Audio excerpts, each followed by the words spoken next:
Chapter 30. Ma, don't do it. I've told you before that I'm not your mother. I could imagine the old woman puffing herself up the way she used to when I trailed into the arena on my father's heels, a lanky teenager with dreams even larger than my sword. Ma Scrubs had doled out tough love then, but there was no affection mixed into the harshness of her voice when she continued now. I'm looking out for number one. About damn time you did the same. Then the cell phone was no longer pressed up against my chilled cartilage. Gunnar had snatched the device away, transferring the call over to speakerphone in the process. Where is Kira? He demanded. My companion's words were so full of alpha electricity that they would have easily compelled a werewolf to reply. But Ma Scrubs merely laughed. Hey there, Boy Scout. What you gonna offer me in exchange? What do you want? I couldn't believe it, but Gunnar was negotiating with the woman, was apparently willing to offer any of his rather astonishingly large array of assets in exchange for my sister's life. Within my belly, the milk money debt grew into a dragon, and I willingly allowed its foothold to increase. Ma Scrubs, unfortunately, was less impressed by the offer. Nah, I got what I wanted. The client's funding my retirement. I'm off to the Caribbean, or maybe the Mediterranean. Never could keep those warm water oceans straight. Ma!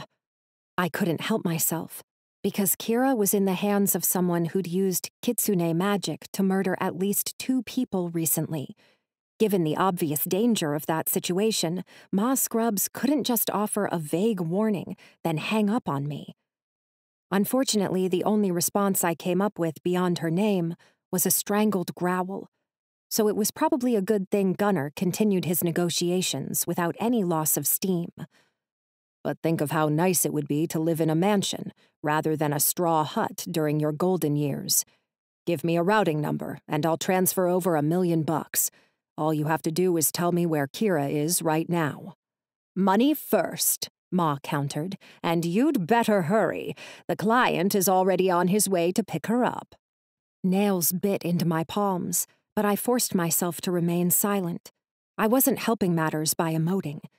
Somehow the werewolf beside me was able to speak the old woman's language better than I could, so I might as well let him continue blazing the path.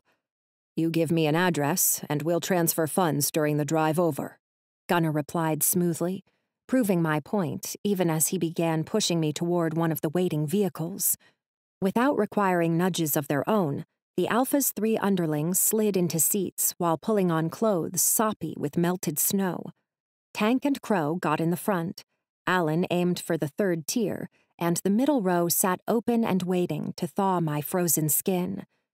But rather than joining the other werewolves inside the steaming vehicle, I found myself shifting from foot to foot in ankle-deep snow, while Gunnar completed the deal-making aspect of the morning. I'm a Boy Scout, remember? You know I'll keep my word, the Alpha growled when Ma Scrubs' silence proved her unwillingness to pony up before she was paid. Better hold him to that, girlie, Ma said, after one last moment of endless consideration.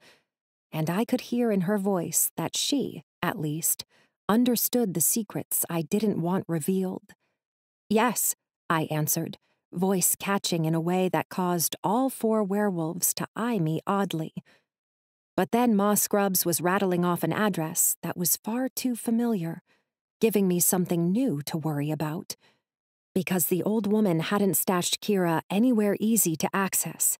Instead, she'd stuck my sister in the warren, where jackals riled up wolves ruled the roost. There were so many zeros on the screen of Alan's cell phone that I gulped.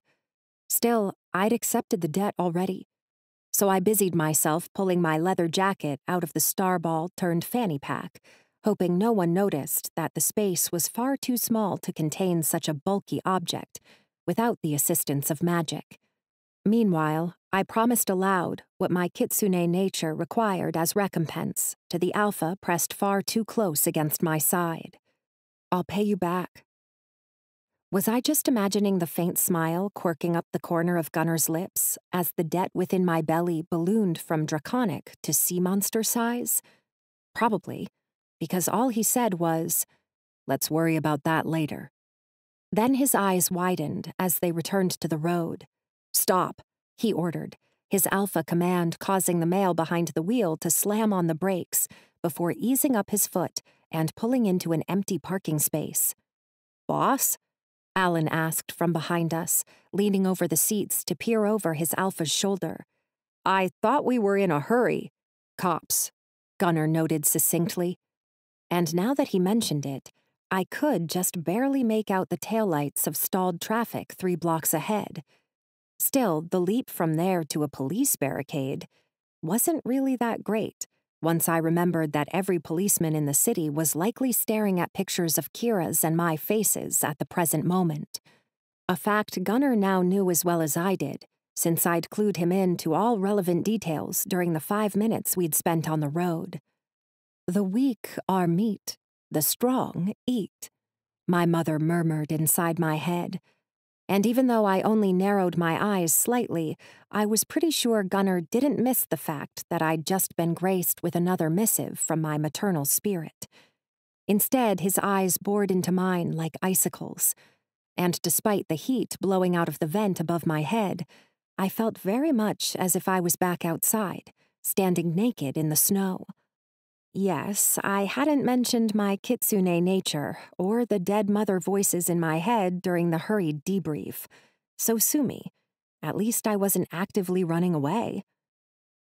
"We can park here and get there easily as wolves," Tank noted, when no one else suggested a game plan.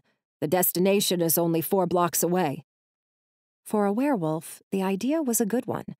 But for a kitsune, I needed to arrive 2-legged. If there was to be a single sliver of hope that Kira and I might survive our upcoming meeting with skins intact. So I pushed open the car door without speaking, preparing to make tracks away from the werewolf, who represented both my greatest asset and my greatest weakness, wrapped up together in one overbearing package. I had no plan, just an instinctive urge to reach my sister before anyone could threaten her further. But I wasn't actually able to force a single foot outside the vehicle. My debt was holding me far too strongly within its grip. "No, we'll walk there 2-legged," Gunner decided, after what felt like an eternity. "Crow, you take point. Alan and Tank bring up the rear. Whatever happens, your top priority is to protect Kira and Mai."